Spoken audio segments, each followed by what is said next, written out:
For Greg Moore, that was never going to happen. I think the car, it's very clear that it either... Adrian Fernandez said the car just got loose and spun on him. I think that he had an impact with the wall. I think the kart official was right, that the tire was losing air pressure all the way around the corner. And Greg found himself in a situation that was untenable, that at the last moment he hit the brakes, but on impact, at the very least, on impact with the grass, that rear wheel, this left or right back rear wheel broke. The suspension broke, and that wheel is up.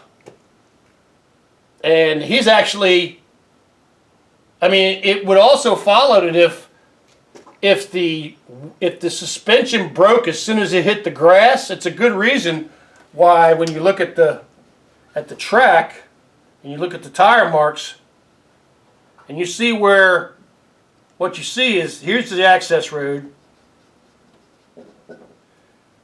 You see mark here, you see nothing in here. And then you see one big gouge right there.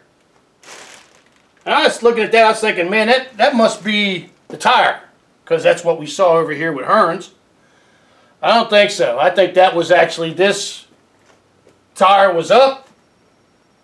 When it hit the side of the grass here, the suspension broke because the tire was already deflated. The car, it actually launched the car up, and that's why it sort of went across here without touching anything. And you don't see any tire contact here. As a matter of fact, when you see the car bouncing out of the access road here, the car's actually up like this, like it's sailing, like the front wheels are not even on the damn ground, and it stays like that as it falls over and goes into the wall. But I want to make sure that people understood that he did not hit that wall upside down. He hit that wall, well, he hit the wall upside down, but he did not hit that wall directly on his roll cage. He hit that wall almost exactly upside down like this. As a matter of fact, it might even have been at an angle like this. You can clearly see the tire marks on the wall. This is Moore. This is Hearns.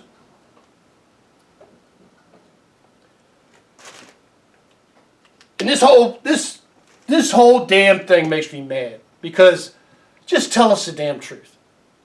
And it's very important, even today, that racing officials look out in the stands at the little boys and the little girls that our spectators bring, and think about a car going into those stands and killing them.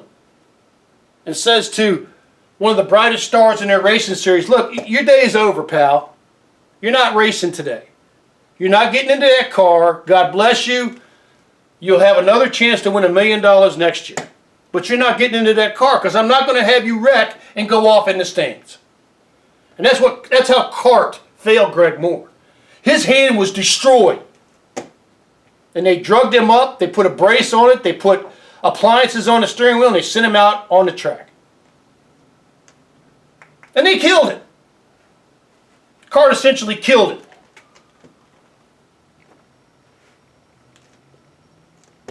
They should have stepped up, but they didn't. So let's never have that happen again. And that's why I made this video, because it's important today. We still have cars that go this fast. We still have drivers we love. We still have spectators we love. We still have little boys and girls in the stands that we don't want to see get killed. So if you ever have a racing driver who injures his or her hands and cannot grip a steering wheel, or who is disabled, not able to fully control the vehicle, please don't let them drive. If you do, you risk every person's life at that track. We're very lucky that Greg Moore hit this fence like he hit it. We're very lucky that CART had added that fence that week. The guy who ran the track said that when they put the fence up, the people that were in the RVs behind it said, "Oh man, you're ruining our view of the track." And after Greg Moore died, they came over and said, hey, I just want to say thank you for putting that fence in there. This almost became the worst crash in IndyCar history because nobody told Greg Moore, you got to sit it out, brother. We're not going to let you race. Your hand is too messed up. Go get that hand worked on. But no, it was a macho thing, and, you know, he died what he wanted to do. Best bullshit. He died because nobody had the balls to step up and be realistic. So don't ever let this happen again. You know, there's a lot of people that love Greg Moore today who'd love to see him today. And he might have died in another accident later. Who knows? He was a very risk-taking driver. But he didn't have to die on October 31st, 1999. There was a verified reason to not put him in the car. And nobody stepped up to the plate. And he killed himself. He almost killed a whole bunch of people in RVs in the infield. So, that's my true story about Greg Moore, was that he should have never died that day, because he should have never been allowed to race. And there's a lot of evidence that suggests that he was in a very risky situation, racing 3 other cars in turn 1. He rubbed the wall. He damaged the tire, which deflated coming through turn 2. The tire let down and caused to a loss of control. When he came off the track, the right back tire was broken. Because of the construction of the track, the car essentially hydroplaned on air. All the way to right before the access road, and that's where you can see where the back end of the, I think that's the back end of the under tray digging into the ground. And when you see the 2 black marks on the road, and you see the place where that under tray hit this ridiculous hill, and the car just exploded up in the air and turned over and killed him, it's pretty clear that unlike Hearn's car that had 4 working tires, Greg Moore's car didn't have 4 working tires. Greg Moore's car had 3. And the imbalance made it so he couldn't slow the car down. And also, I would like to say this. I have bitched and moaned about how boring these tracks are with the asphalt runoffs, the flat asphalt runoffs, and I'm not going to do that anymore, because Greg Moore died largely because there was not a flat asphalt runoff there.